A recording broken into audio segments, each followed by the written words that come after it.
What's up, guys? Welcome back to Shredcraft RC. Now, it seemed like a lot of you guys really enjoyed that last video where I was going over all the budget mods I had done to the SCX24. So, went out and I got some running footage of all that kind of basic modifications added on to the SCX24, the Lexus GX470 here. And I went over to the local crawling spot, Red Rocks Elementary, and went and ran some mini lines with the 24th scale crawler here. Got to see it perform.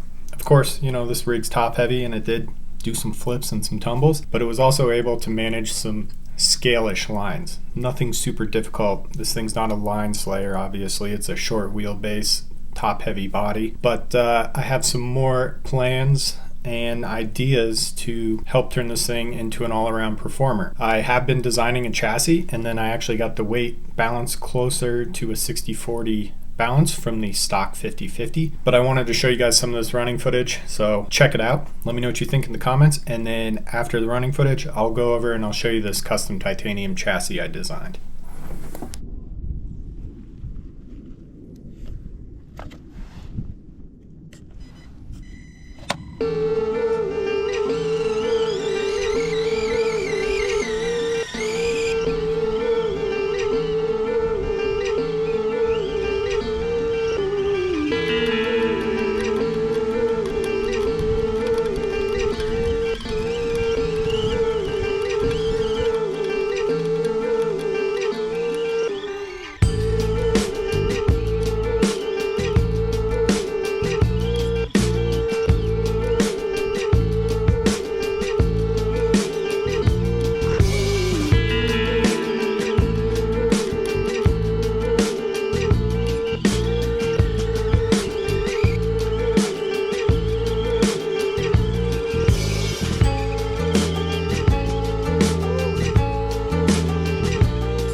Alright, so I hope you guys enjoyed some of that footage of this thing crawling around the rocks. And then I wanted to show you this.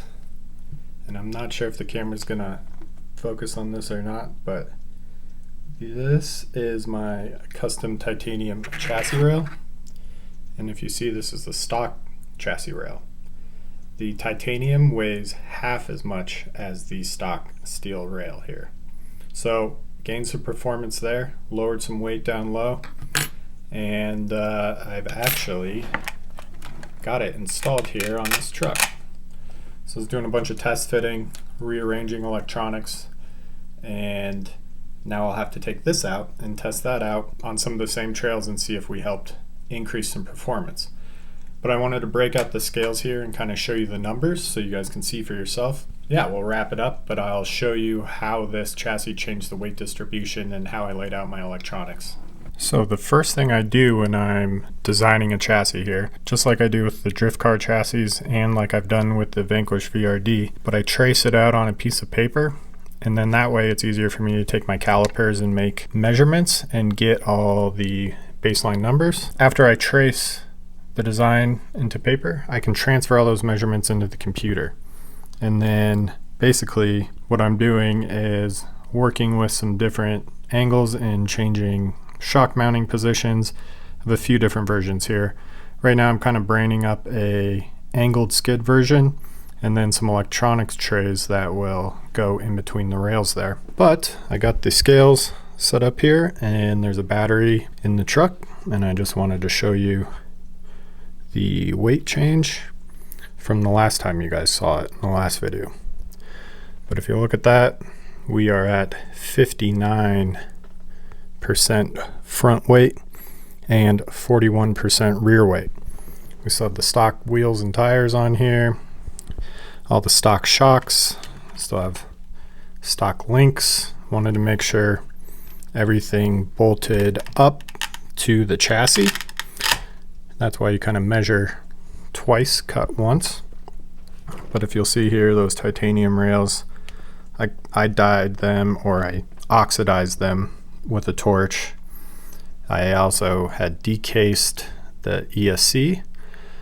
I cut up the stock electronics tray and made this angled battery mount just with a piece of Velcro. It simplifies the whole process there. And then I put a crossbar back here and just double-sided taped the ESC there. So as a stock transmission with that same Endura motor I had put in.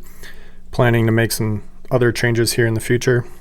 Still has a couple of the BBs glued into the front bumper, along with also just the front wheels. Along with that, I guess I also had removed the ladder back here, and then I've begun clearancing the fenders just a little bit because at full articulation with this chassis, they just hit the fender. Overall, I'm really happy with how that weight distribution has changed. And then after that, we can throw the stock chassis rail here on the scale, maybe both scales. And then you can see that single rail is 8 grams. And then we can throw the titanium on here, and you can see 4.1 grams. So just about exactly half the weight. So saved a pretty significant amount there. Super cool. I love designing this stuff. I love tinkering with stuff and changing ideas on the computer and stuff like that. But I've also been documenting everything, all the costs, to see the efficiency of performance versus cost. Didn't want to throw the whole catalog at this thing. Just trying to have fun with a simple basic build, and then refining the design on these chassis rails. It's just a bunch of fun. So I hope you guys enjoyed seeing kind of my process and how I come up with some of my designs and test them with facts and data, just to make sure that I'm not overspending but still having a fun time. I'm a strong believer in using the facts and data so you can actually see the difference that these parts make on these cars. Sometimes I see some wild mods, and I'm sure people are just doing it for fun, just like I am, but I wanted to make something that also performs and keeps it a little more on the basic side. So I'm going to have another design coming in where I'll be able to test those chassis rails versus these chassis rails that I have, and I'm looking forward to seeing the differences, along with some of the integration of having electronics tray and battery tray integrated with the chassis. And then titanium's just one of my favorite materials out there. I love how you can oxidize it, you can anodize it. It's super strong and it's super light. And I think that's a really big benefit, especially with such a small scale rock crawler here. Make sure you guys hit that thumbs up button down below if you like what you see. Check out the previous video where you can see where I started the build on this tiny truck. And I will catch you guys on the next video. Peace. Oh yeah, don't forget to subscribe for more awesome RC content from Shredcraft RC. The button's right down there. Thanks.